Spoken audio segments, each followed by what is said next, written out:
Imagine the city of Rome, not just as it is today, and not just as it was at its peak some 2,000 years ago. Imagine both of those cities at the same time occupying the same space. And imagine the continuous development of the city of Rome happening over the course of thousands of years.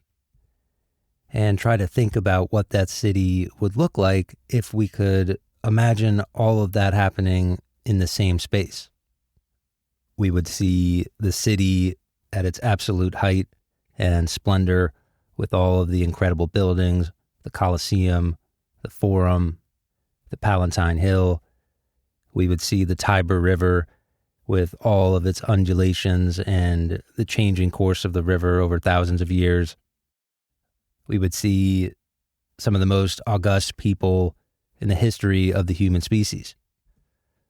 Julius Caesar, Augustus Caesar, Marcus Aurelius, any Catholic pope that we want to think of, ordinary people going about their daily lives, armies coming and going, the city burning down and being rebuilt, the ruins of rebuilt buildings on top of those very same original buildings in their most impressive form. The analogy is difficult to think about because the city of Rome only occupies one space over the course of its history, but in the course of that history, there's almost an infinite number of variables and buildings and people and things that have been destroyed and rebuilt again. So essentially trying to capture infinity in a limited space becomes difficult. Sigmund Freud, probably the most famous psychologist of all time, and certainly one of the most influential, wrote about this thought experiment in his book, Civilization and Its Discontents. He's imagining this person who knows all about the history of ancient Rome and can rebuild the city brick by brick as it goes year by year. And he's then going to make the comparison of this city to the human mind.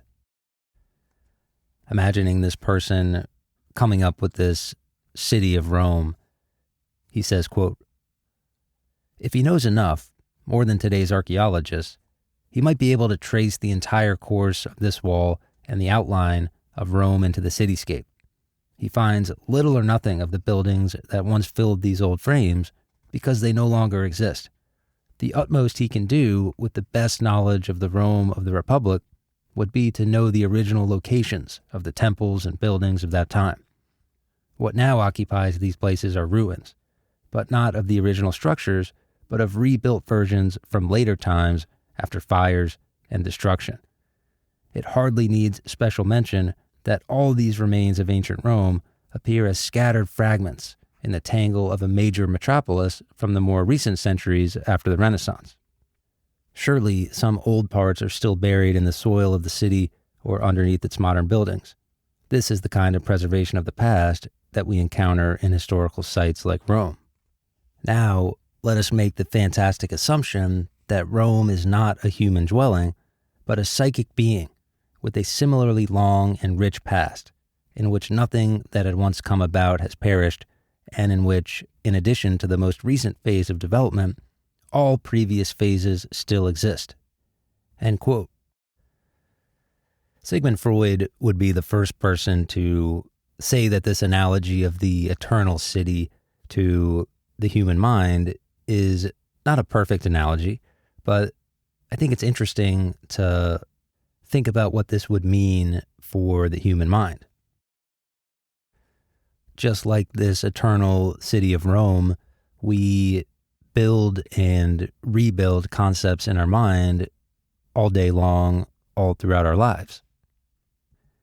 We forget moments from our past that we either don't want to remember or no longer can remember.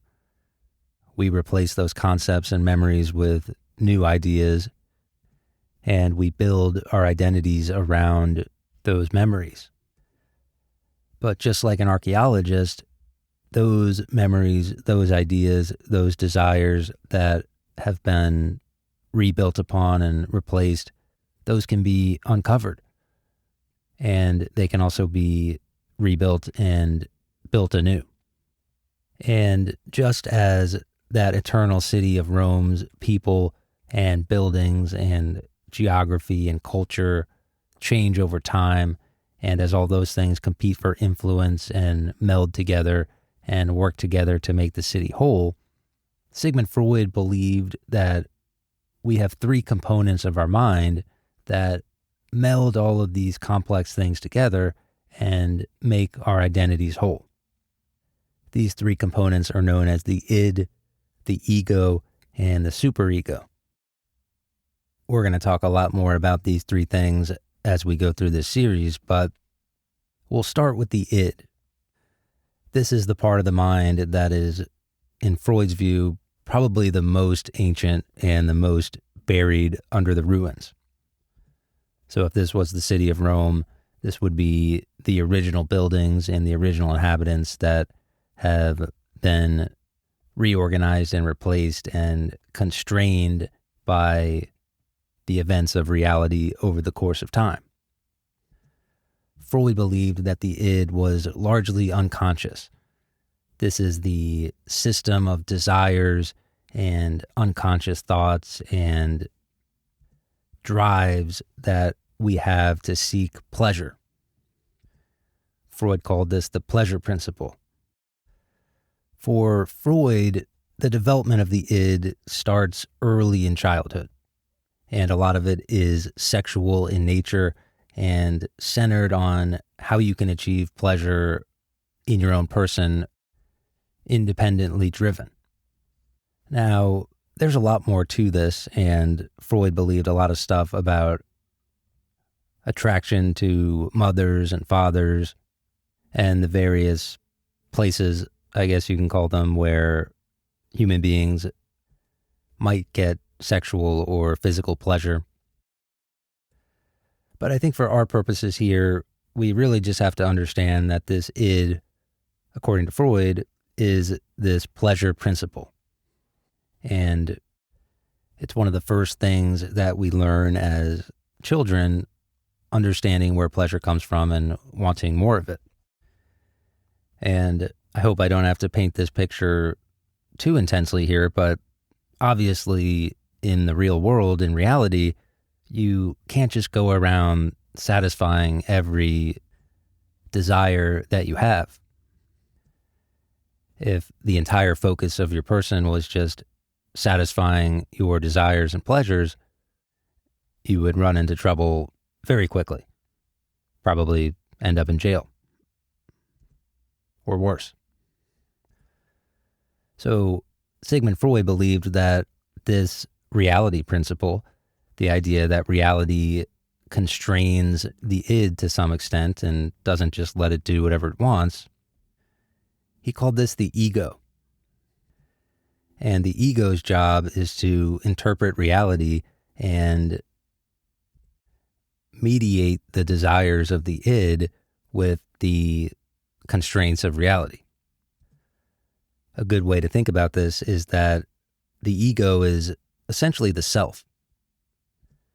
This constant interpretation of reality and mediation of it with your own internal desires, to some extent, is who you are as a person. Finally, Freud also believed that we have something called the superego. The superego is very closely related to the constraints of society or civilization. And a good term for it might be your conscience, or the guilt that you feel when you go against the reality principle and fail to strive for ideals, principles. So in some sense, the superego is ethics or morality, but it's also deeper than that because the superego is very critical, and failing to live up to ideals that may or may not be achievable leads to guilt or that sense of conscience, which we all feel. Importantly, Freud believed that the id, the ego, and the superego are not entirely separate domains. They compete with each other, sure, but they also work together. They mediate and negotiate with each other. And ultimately, all of them combined are this eternal city that is your mind. These concepts are the center of what we call psychoanalytic theory, and Freud was a big proponent of this. And in this series, we're going to delve into what psychoanalytic theory has to say about the nature of history and civilization and what it means to be happy and why so many people, even in modern times, don't seem to be fulfilled or happy in any way. And I think Freud has a lot of interesting things to say on these topics. But I also think before we dive too deep here, some important caveats need to be stated. Sigmund Freud is no doubt one of the godfathers of modern psychology. A lot of his views in the early 20th century were respected and viewed largely as fact. And even today, ideas like defense mechanisms and denial and repression and how sexuality impacts our sense of self, concepts of trauma and hidden desires, these are all ingrained deeply into our cultural consciousness. So there's no doubt that Sigmund Freud was an incredibly influential person, and his theories about psychoanalysis and psychology have lived on long after he has. But there is healthy debate in modern psychology about Freud's legacy and how he should be taught in schools and how he should be thought about as a contributor to modern psychology. In modern psychology, we like to think of psychology as a science, something that can be repeated, experimented on, tested, experiments that can provide data, a social science that we can apply the scientific method to in order to objectively learn about the human mind. And the problem with Freud's psychoanalytic theory is that almost all of it is what a modern psychologist would call unfalsifiable. This means that maybe it's true, maybe it's not true, but we can't really prove or disprove anything that Freud was saying.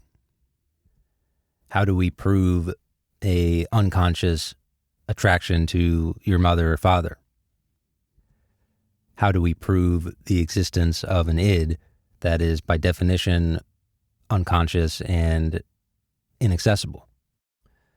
So most modern psychologists keep Freud at arm's length because they still want to be able to say that psychology is indeed a science, and these sort of theories that may or may not be true but ultimately can't even be tested should stay in the realm of just being theories.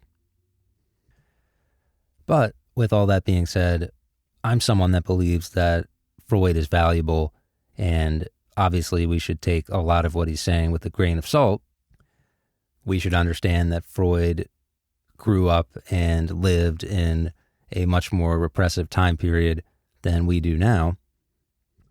The history of the times shapes everybody. And while it's true that Freud's theories are really not testable and not very scientific, they are still very interesting, and I think they do actually say something about human behavior. And I think especially his book Civilization and Its Discontents has a lot of interesting ideas, and it asks the right questions about humanity and civilization and what it means to be a person. Now, with all of those caveats out of the way, I think we can start digging into Civilization and Its Discontents. Right off the bat, Freud asks really what I consider to be the big questions of life. What is the point of all this? Why wake up in the morning? Why are things the way they are? What is civilization? What is happiness? Why is it so hard to achieve? Why are so many people unhappy? The first sentence of Freud's book, he says, quote, "One cannot help but get the impression that people generally measure with incorrect standards, strive for power, success, and wealth for themselves, and admire them in others, but underestimate the true values of life." End quote. So people are striving for power and wealth and success, but they aren't really striving for the things that are going to actually bring them value in life. It's kind of like the old saying that money doesn't buy you happiness. And I can sympathize with people who are saying, wait a minute, sure it does. Especially if you've never been truly poor before. But increasingly, more than ever in society, we have access to the richest, the most powerful, the most successful, and we can see it with social media, right? It's fairly obvious that these people are not happy. Or maybe a better way to put it would be that it's obvious that power, wealth, and success alone do not guarantee happiness. Because we now have access to the richest, the most powerful people who can go anywhere and do anything, and they don't seem any more happy than the rest of us. Unless you consider firing off 400 somewhat delusional tweets a day the epitome of happiness. In fact, it seems a lot of these people are crying for help. No matter how much you have, there's always going to be another hill to climb, a more successful person, a bigger bear chasing you down. It seems that happiness is just the moment before we need more happiness. And Freud recognized this. And in some ways, it's kind of the center of the bullseye for psychoanalytic thought. That most of us are walking around unhappy because we have this cognitive dissonance that's constantly going on in our mind, where the person we are is not representing the desires that we have, and it's not matching up with the values that we want to uphold. Freud calls this, quote, inconsistencies between people's thinking and actions and the diversity of their desires, end quote. So again, it doesn't matter how much power or wealth we achieve if the id, the ego, and the superego are not in harmony, then we're not going to be happy. So if most people are looking for happiness in the wrong place, looking for it in money or power or status, and if that's not the answer, then the next logical question is, where does happiness come from? And why do most of us not seem to be able to get there? Freud says, quote, "What do they demand from life and what do they want to achieve in it? It is hard to miss the answer here. They strive for happiness. They want to become happy and stay that way. There are two sides to this striving, a positive and a negative goal. On the one hand, it seeks the absence of pain and discomfort, and on the other hand, the experience of intense pleasure." End quote. Freud is saying that happiness starts with the id, right? It starts with the pleasure principle. But there's two sides to the pleasure principle. One is to seek pleasure, and the other is to avoid pain and discomfort. And I think we have to be careful here to read psychoanalysis and this desire of the id to seek pleasure, to read all that too simplistically. Because as Freud says here, even full-time pleasure is not real happiness. He says that nothing is more difficult to endure than a series of beautiful days. So no matter how happy you are, boredom, routine, and monotony can set in. And if you don't have goals or a fundamental purpose orienting your life, then it's unlikely that you're going to be happy. Now, the other side of the pleasure principle is that the avoidance of pain is generally more powerful than the seeking of pleasure. So we can get all the pleasure we want, but if we aren't avoiding pain and suffering, then that's going to create problems. This suffering and pain can come from a variety of different places.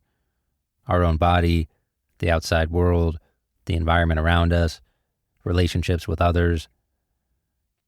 Even too much happiness or too much pleasure can cause us pain, as we just talked about. And Freud discusses a variety of potential solutions to this problem of suffering and all of the different places that it can come from.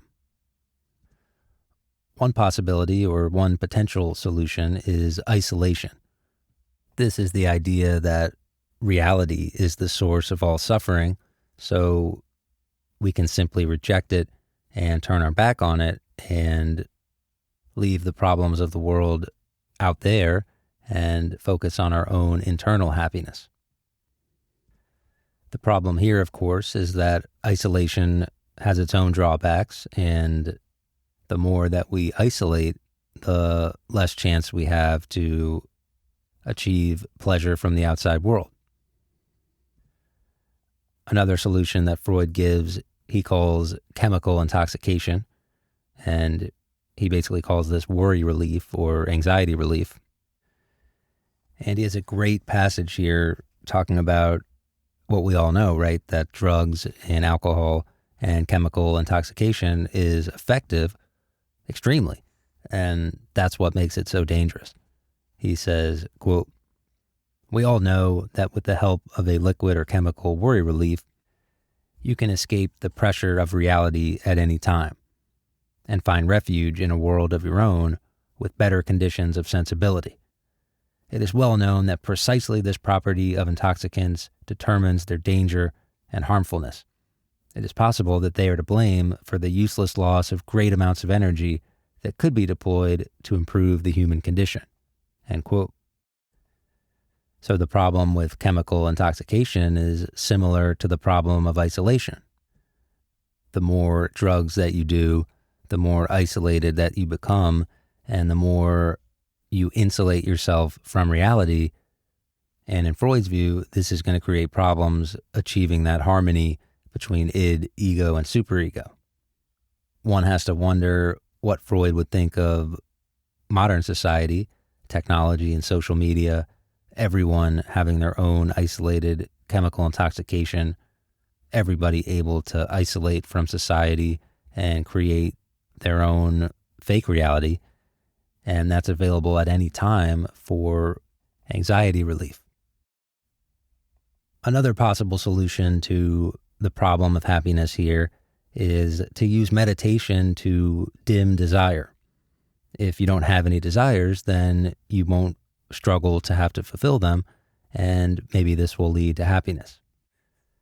Freud seems to think that this could work, but he thinks that this will ultimately reduce the total amount of pleasure that you can feel, and he calls the happiness that you might achieve from something like meditation domesticated, a dimmed down version of what could be. Another source of happiness is a well-known principle of Freud's called sublimation. The idea is that you take all of the urges and desires of the id, and instead of struggling to fulfill them at every moment, which is going to lead to problems, or instead of totally repressing them completely, which is going to lead to problems, you translate those desires into some other form. Maybe this is through creating art, or maybe this is through writing, or maybe through this is your profession, turning those libido urges into some sort of professionalism or creation or personal relationship. I think Freud generally thinks that sublimation is a good thing, but he also warns that sometimes sublimation requires artistic vision and talent, and sometimes you have to be in the right situation to even be able to sublimate. So it may only be accessible for a few individuals, and it also doesn't account for things like suffering or illness or problems happening in your body that create discomfort. So even sublimation is not going to be completely satisfactory as the means of finding happiness. Another potential source of happiness is religion. And Freud has a well-known antagonism towards religion. He never liked it very much.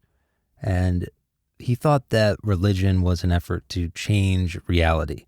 And he called it a lot of times a collective illusion. So in Freud's view, this changing of reality is going to lead to problems with the reality principle and the ego, and therefore should be avoided. A similar principle to religion, the idea of love, is also another theory that Freud throws out there as to what could bring humans happiness. But he says the downfall of love is that you open yourself up to massive suffering when you lose the beloved object. He says, quote, "We are never more unprotected against suffering than when we are in love, never more helplessly unhappy than when we have lost the beloved object or its love." End quote. And so Freud goes on with these potential sources of happiness. He also mentions beauty, aesthetics, fantasy, art, etc. But ultimately, he thinks that none of these on their own are going to be the key to human happiness.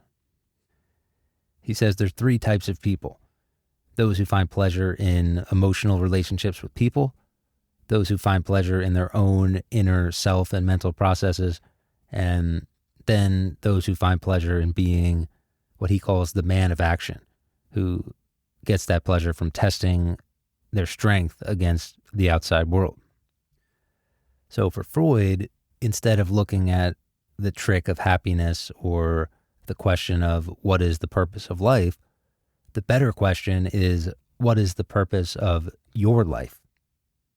Instead of providing a one-size-fits-all approach where, for example, saying religion is going to fix everybody, or saying that sexual love is going to fix everybody, or saying that isolation is the solution for everybody to find happiness. Instead of saying that, for Freud, the trick is to mix and match each of these things and understand the uniqueness of the individual. The problem, of course, is that all of that sounds great in theory. But for Freud, there is one giant thing that is in the way of every person's individual quest for happiness, fulfillment, purpose, meaning. And that giant obstacle is civilization itself. So in the next episode, we're going to discuss Freud's thoughts on civilization, where it comes from, the history of humanity and how it's developed over time, and why civilization seems to make so many of us unhappy.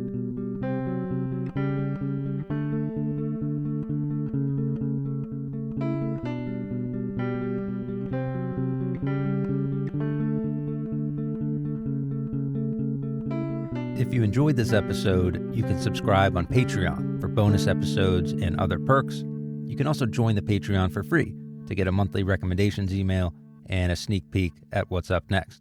You can support in other ways, of course, by leaving a rating or review in your podcast app, by following on social media, YouTube, TikTok, Instagram, etc., by sharing with a friend, or simply by continuing to listen. You can also sign up for the email newsletter that I've been working on. Links to all of this stuff are in the show notes.